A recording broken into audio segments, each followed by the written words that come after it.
Hey, what's up YouTube, and welcome back to Skookum Living. So I just got back from a 21-day rafting trip down the Colorado River through the Grand Canyon. If you haven't done it, it's an amazing trip, well worth it. And one thing to consider while going down the river is what kind of power source you're going to have. There's a lot of options out there. Goal Zero, is the big one in the category. There's Jackery, there's a bunch of other ones as well. One of the biggest problems going rafting, as far as battery usage goes, is that you're on the river and panels and batteries can't get wet during the day or else they get ruined. And so I wanted to make mine waterproof. So I started my build out with a Milwaukee packout case. These things may not be waterproof 100%, but with the way that I have this configured, it's not just good, but good enough. So this all opens up, and I made it so there's a separate panel or separate access for the battery that keeps most people from touching leads and things that would be bad to be touching. I started with a Renogy Voyager solar controller. This is a 20 amp 12 volt charger, and the reason you want to use that is you want to make sure that when you have all of your solar power going in, you don't want to overpower your battery. And so these things are quite important, especially when you're working with multiple panels like we are. One of the reasons why I liked this controller here is that it is waterproof as well, and so it can get wet, and the only time you'd have any real issues is if you had enough water in the box to fill up the 3 inches or 4 inches down here to connect those leads. This may not be perfectly waterproof, but it only let little dribbles in throughout the entire rafting trip. So even if you did flip your raft, you wouldn't get enough water in this particular kit to do any damage to any of this.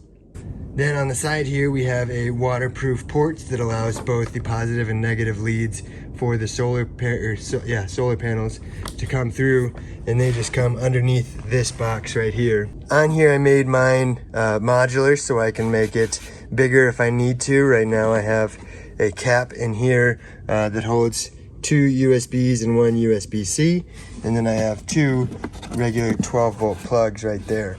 And to ensure that we're not wasting batteries when the box isn't open or in use, I just installed this little on-off switch right here.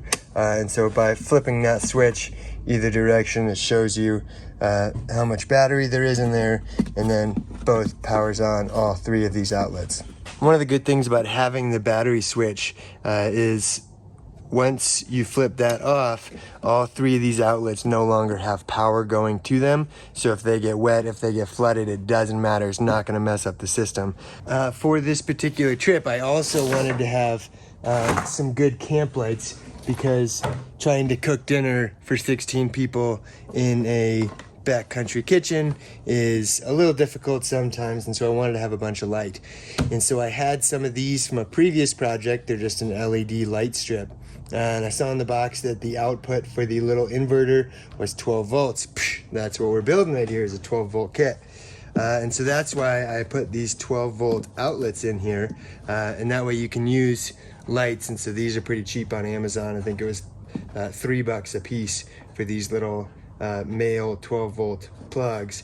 So you turn your power box on, and that goes in, and you get your full light strip. These are each 8 feet long. I have 2 of them. I set them up with a set of cheap Harbor Freight clamps on either end of the table, and so that was a pretty good way to have directional light. You flip this upside down and hang it from some clamps, you don't see the LED strip itself, only the light that it generates, which is pretty great to have kind of an under-counter lighting scene while working out in the backcountry. Days in camp that you can set up the panels. You can be charging all your devices while the sun's on it. Right now we are getting 6.9 amps, 13.2 volts into the system. Just a lovely sunny day. So in peak performance, you're looking at 7 to 8 amps, 6 to 8 amps on good sun. These are little dirty panels right now, but we're cranking the juice. Thanks for watching today. I hope you found this video informative, or at the very least entertaining. Let me know in the comments if you have any ideas to improve this design, and maybe consider subscribing so you can see future builds.